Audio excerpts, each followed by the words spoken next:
Autolite and its 96,000 dealers present Suspense.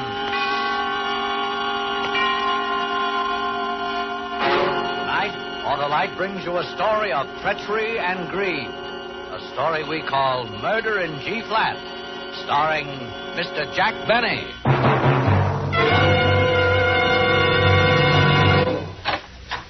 Greetings, Pepito, my favorite free holy friar. What's on the menu? The special, Senor Wilcox, is Autolite Stay Full Battery. You mean you're serving the battery that needs water only 3 times a year in normal car use? See, what is better for quick, dependable starts, huh? Ah, nothing's better than an Autolite Stay Full, that frisky friend of car owners from coast to coast. But you don't want one, Senor? everybody wants an Autolite Stay Full. The buxom battery with fiberglass retaining mats protecting every positive plate to prevent shedding and flaking, and to keep the Autolite Stay Full battery power-packed for paramount performance. See, how you want it, Senor? Why, it's perfect just as it is, Pepito, and built to give longer life, as proved by tests conducted according to accepted life cycle standards. So, friends, have your neighborhood Autolite battery dealer serve your car an Autolite Stay Full battery. The battery that needs water only 3 times a year in normal car use. See. And remember, You're always right with Autolite. And now, with Murder in G-Flat and the transcribed performance of Mr. Jack Benny, Autolite hopes once again to keep you in suspense.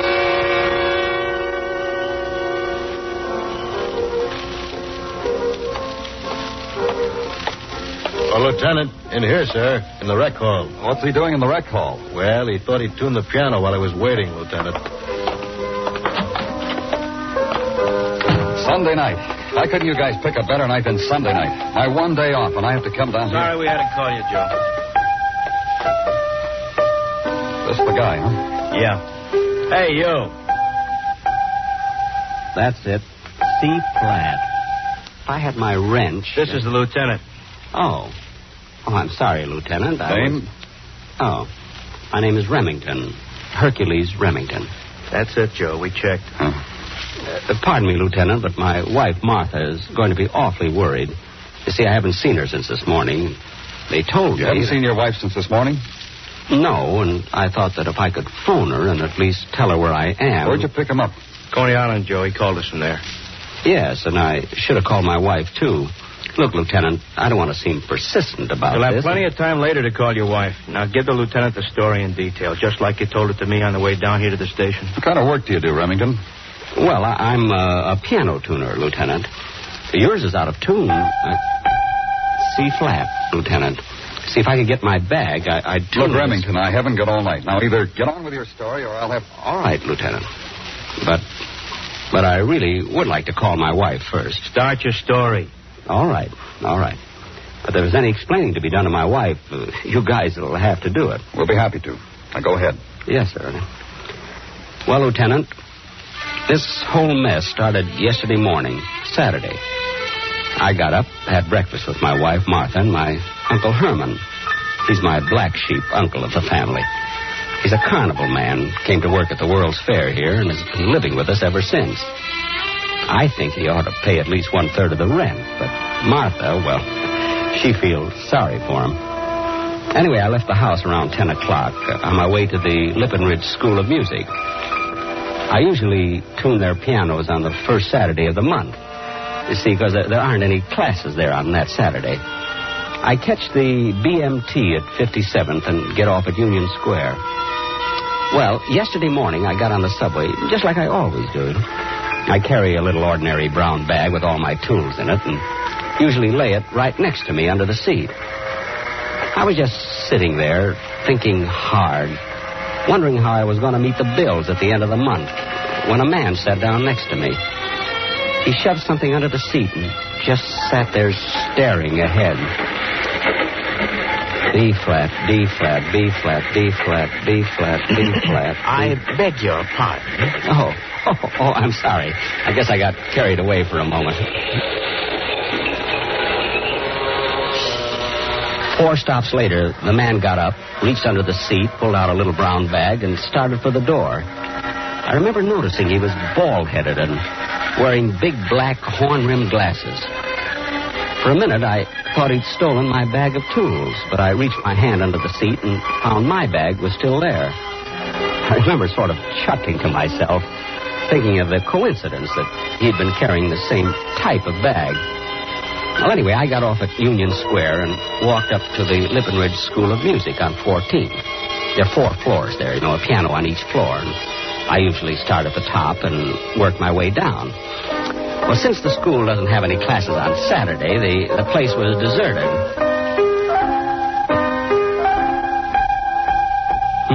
That one's sour. Yeah, D flat. Well, I'll soon have that in shape. What the... I zipped open my bag to take out my tuning hammer and my wedges, but there were no tools in my bag. The tools were gone, and in their place were bundles and bundles of crisp $10 bills. And then it hit me. The little bald-headed man on the subway. The man who sat down next to me. This bag belonged to him. He picked up mine by mistake. There was no name on the bag, no identification of any kind. I started counting one of the bundles. Each bundle contained $1,000 in $10 bills, and there were 25 bundles. I had just come heir to $25,000.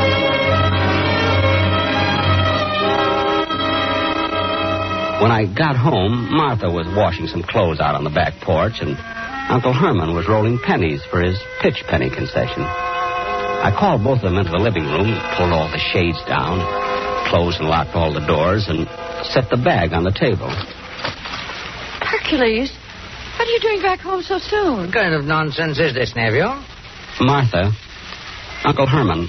You look awful pale. I guess I do. Hercules, what's the matter with you? Listen to me, both of you. I'm rich. Oh, for heaven's sakes, Hercules, act your age. I'm not lying to you. Look, I gotta get out, You must be sick. Look, will both of you be quiet for just a minute? Sounds like he's drunk. Are you sick, Hercules? Look, I'm not sick and I'm not drunk. I've got it right here. You've got what? Look. Wow. Hercules. Now do you believe me? Now do you believe I'm not sick or drunk? Look at it. $25,000. $25,000? That's a lot of money. Hercules, where'd you get all this money? I found it. Found it? Found it? Yes. Listen to me, Hercules Remington. Don't you lie to me. Where'd you get all that money? I told you, Martha. I found it. I haven't lived with you for 10 years for nothing. I know when you're lying to me. Now tell me, where'd you get all this money? Okay, if I tell you the truth, I know you won't believe Well, tell me anyway. Well, all right. Look, this morning I got on the subway, just like I always do. Some little bald-headed man with black horn-rimmed glasses sat down next to me. When he got up to get off the subway, I noticed he was carrying a brown bag, just like mine. At first I thought it was mine. But mine was still under the seat. Anyway, when I got to the music school, I opened my bag, and all this money was in it. Sounds fantastic. Hercules. But it's the truth. The little man picked up my bag by mistake. I searched this one for some identification, but there isn't any. Then you mean the little bald-headed man has your bag with the tools in it?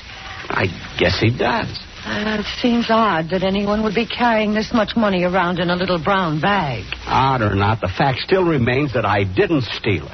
Well, I guess there isn't any way that you can get a hold of this man, so we'll just have to turn the money over to the police. The police? Yes, I said the police. But why? Why? Good heavens, Hercules, you don't expect to keep this money. Why not? It isn't ours. Why? Why isn't it ours? I found it. I didn't steal it, Martha. Hercules. Martha, don't you see? Maybe this is fate. Maybe we were meant to have this money. Maybe if You're we just... crazy. You're out of your head. You're talking like a madman, and I won't have it. But, Martha... You didn't come by this money honestly. It isn't legally yours. Now, wait a minute, Martha. Maybe Hercules is Now, a you little... stay out of this, Uncle Herman. Hercules, you're going to take this money to the police. No. No, I'm not. I'm not going to take this to the police or anyone else. Do you understand me? I'm not going to take this money to the police. Hercules, I don't understand you at all. But mark my word, you'll pay for this. Well, Don't pay no attention to her, nephew. but why does she have to be that way? Why can't she understand me just this once? Why can't she see my side of it? See, I didn't steal this money. No, you didn't, nephew. And I'm going to keep it. Sure you are, nephew. Sure you are. You're going to keep it. You bet I am.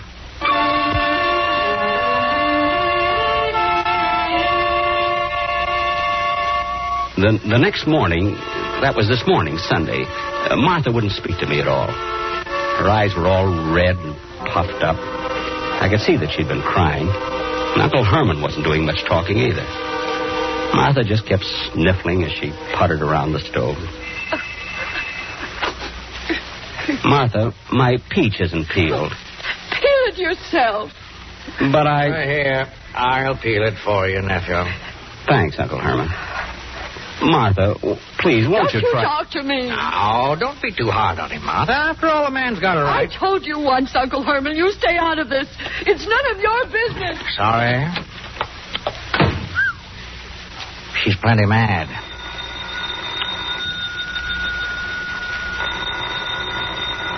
Well, ain't you going to answer the phone? Hello? Mr. Remington? Yes? Hercules Remington? Yes, who is this, please? I want to return your bag of piano tools to you, Mr. Remington. I believe there was a slight mix-up. I believe in my haste I picked up your bag instead. But how did you find me? I mean... Oh, it was quite simple. There's only one piano tuner with the initials HR in New York City. Well, what do you know? You do want your piano tools back, don't you, Mr. Remington? Listen to me. I don't think you'd like the idea of not being able to tune any more pianos. What? And I'd like to have my bag returned. Of course. As soon as possible. Yes. Tonight. Tonight? At 9:30 tonight. Meet me at Madison Square Garden. Madison Square Garden? At 9:30 at the 49th Street entrance. The door on the far end will be left slightly open. And please be prompt, Mr. Remington, with my brown bag. You see, it will displease my business partner considerably if he finds I've lost the bag. No, all right. The 49th Street entrance, the door on the far end. Hercules, what's wrong? Well, you're as white as a ghost. I am? You sure are. I guess I should be. That was the little bald-headed man with horn-rimmed glasses, Uncle Herman. I've just lost $25,000.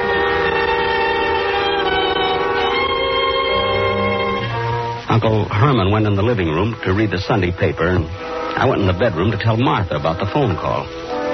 But she wasn't there. In fact, she wasn't anywhere in the house. She was gone, and I figured that she'd probably gone over to her sister's house. I was so nervous the rest of the afternoon I couldn't eat a thing. I left the house for Madison Square Garden about 9 o'clock. From riches to rags in about 24 hours. I was back riding the subway. I walked up 8th Avenue to the garden. I turned and walked up 49th Street to the entrance and stopped. Sure enough, one of the doors on the far end was open a little, just as the little man had told me it would be. I slipped in through the open door. It was pitch black. I couldn't see a thing. Hello? Hello? Anybody here? Hello? Is there anyone here? What the? I stumbled over something and almost fell. I struck a match and looked down at a body. The body of the little man in horn-rimmed glasses. His head was all covered with blood. I started to blow out the match, and then something caught my eye. Lying next to his body was my brown bag with the initials HR. And next to the bag, covered with blood, was my tuning hammer.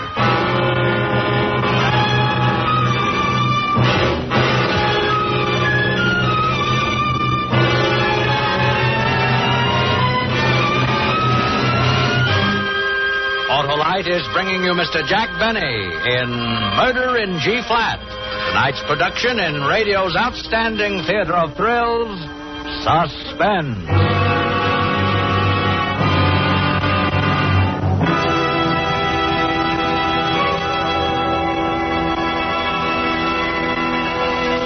Senor Wilcox, why does the Autolite Stay Full battery need water like Pepito needs a hole in the head? Well, Pepito, the Autolite Stay Full needs water only 3 times a year in normal car use because that consistently conserving and constantly cooperating battery has over 3 times the liquid protection of batteries without Stay Full features. And why is the Autolite Stay Full strong as a bull, senor? Because of the fiberglass retaining mats protecting every positive plate.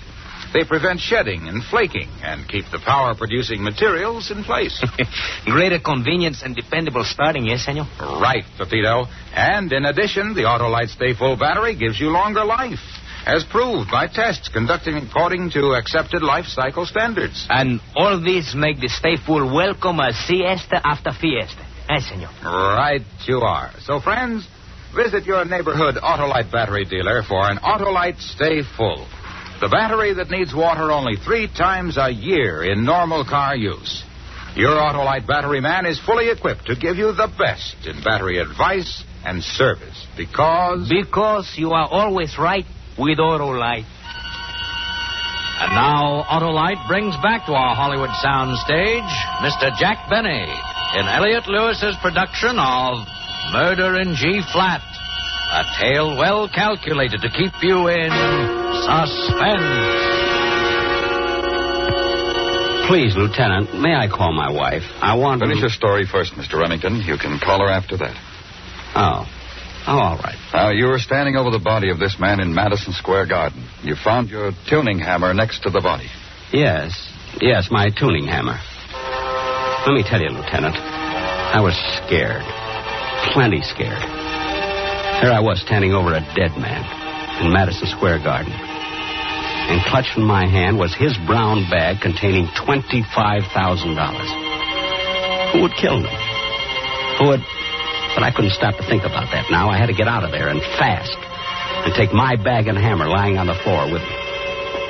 I started to reach for my bag when a sound, G-flat. Someone had opened up a knife. Whoever it was coming toward me, I blew out the match and waited. Who was in that corridor with me? Was it the business partner of the little man? Was it... I started to move backwards, and then a big black figure loomed up at me. With all my strength, I brought the brown bag swinging up from the floor.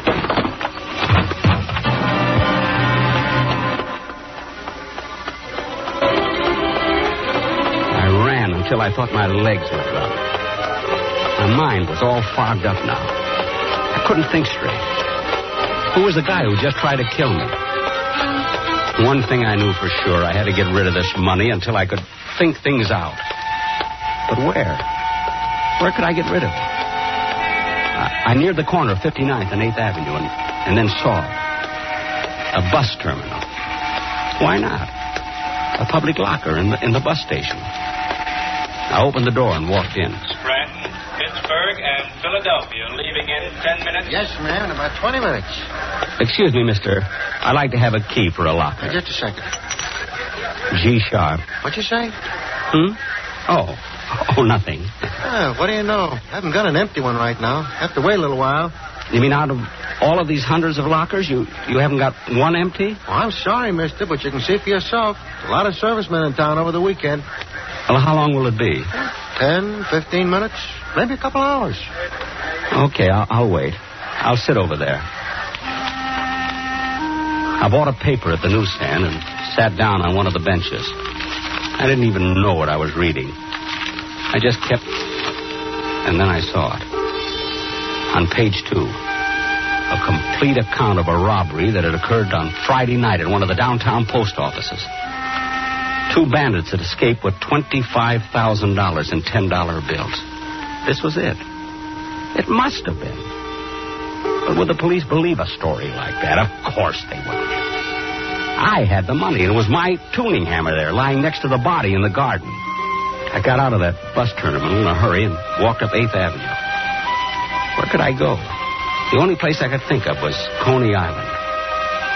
Coney Island and Uncle Herman and his pitch penny concession. It was late, and the island amusement park was almost deserted. It was cold and close to 11. Uncle Herman was leaning against the side of his concession as I walked up.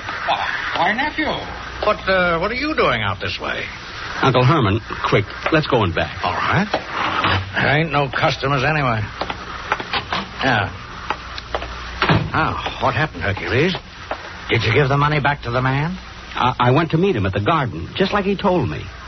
But when I got there and I found him, he was dead. Dead? He'd been beat over the head with my tuning hammer. Why, Hercules. I was just about to grab my hammer and bag and get out of there when someone made a lunge at me in the dark. But I got away. I went to a bus terminal to put the money in a locker. I had to wait.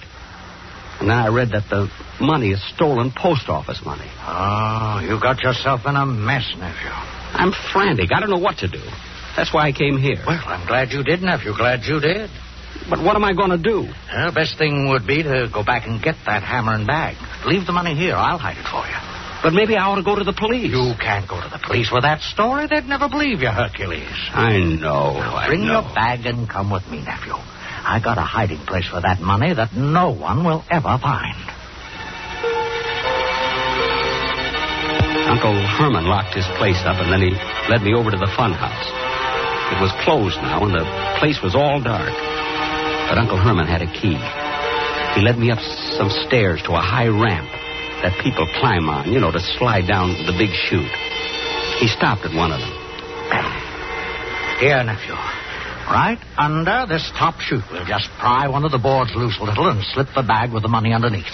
No one in the world will ever look for it. There we are. Now, give me the bag, nephew. Here you are, Uncle Herman. Are you sure that no one will find it here? Absolutely, nephew. You and I are the only ones who know where it is. There's nothing to be afraid of. Now, hand me the bag. Here you are. That's it. Now, let's just check to make sure that... What's the matter, Uncle Herman? Where's the money, nephew? The money? What are you talking about? It's in the... Is this what you call money? Why, this bag's got nothing in it but bundles of torn newspaper. I don't understand. Hercules, dear nephew, what did you do with the money? I don't know. It was in there. You saw it yourself when I brought it home. This a scheme of yours, Hercules? Scheme? Trying to cheat on your dear old uncle, aren't you, Hercules? Uncle Herman, what are you talking about? Where's the money, Hercules? G-flat. That knife. G-flat. This ain't no time to play games with your Uncle Herman, Hercules. Uncle Herman, where were you tonight? What's that, Hercules? G-flat. Your knife. It's G-flat. Looks like this thing has got you going, Hercules. It was you in the garden, wasn't it, Uncle Herman? You killed him. Let's not waste any more time, nephew. Now tell me where that money is. I don't know. Stop lying to your dear uncle, Hercules. I'm not lying. I usually use this knife to scale fish.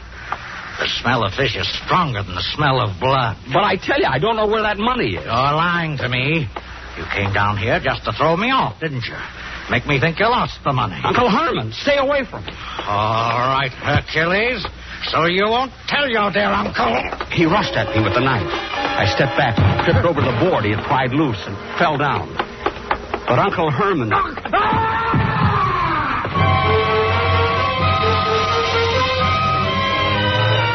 He went hurtling over me, head over heels down the long slide.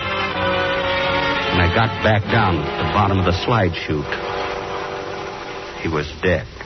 The uncle had his neck broken, Lieutenant. What about the money? Well, Mr. Remington's wife turned it over to the authorities this morning about 11 o'clock. She said the money wasn't his and she didn't want him carrying it around. Well, I guess that'll be all, Mr. Remington. You can go now. But isn't it dangerous? I mean, the partner's still... We picked up his business partner a few hours after the robbery. Oh. But just in case you happen to come across another $25,000 that doesn't belong to you, promise me that you'll get in touch with the authorities, will you, Mr. Remington? Oh, I've learned my lesson, Lieutenant. Believe you me, I have. Yeah, good. Oh, for heaven's sakes, I almost forgot. I got to call my wife. She's probably frantic by now. There's a payphone right outside in the corridor. Payphone? Yeah, right around the corner. You can't miss it. Well, she's waited this long. I think I'll just tell her when I get home.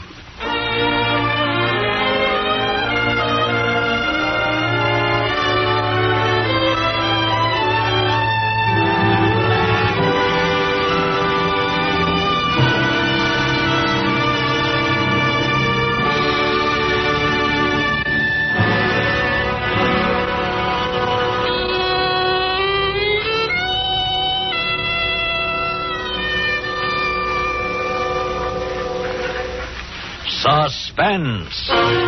Presented by Autolite. Tonight's star, Mr. Jack Benny. Fine meal, Pepito. So long. Hey, no dessert, Senor Wilcox? I never desert, Pepito. I'm always faithful to those 400 fine products for cars, trucks, tractors, planes, and boats made by Autolite in 28 plants from coast to coast. These include complete ignition systems used as original factory equipment on many leading makes of our finest cars. Generators, coils, distributors, electric windshield wipers, voltage regulators, wire and cable, starting motors, and many more. And they're all engineered to fit together perfectly, work together perfectly, because they're all part of the Autolite team. So, friends, don't accept electrical parts supposed to be as good. Ask for and insist on Autolite original factory parts at your neighborhood service station, car dealer, garage, or repair shop. Remember, you're always right with Autolite.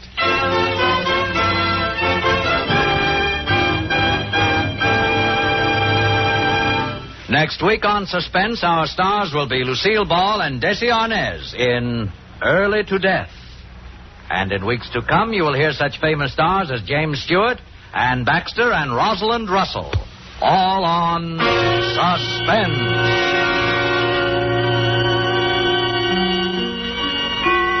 Suspense is produced and directed by Elliot Lewis, with music composed by Lucien Morawek and conducted by Lud Gluskin.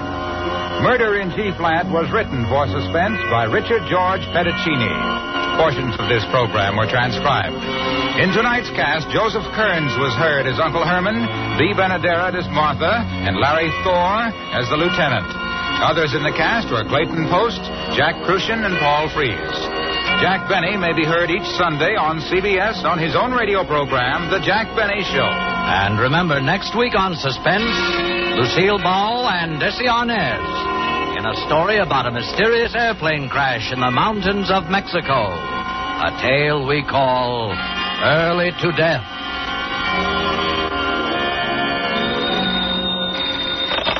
You can buy Autolite Stay-Full batteries, Autolite resistor-type or standard-type spark plugs, Autolite electrical parts at your neighborhood Autolite dealers.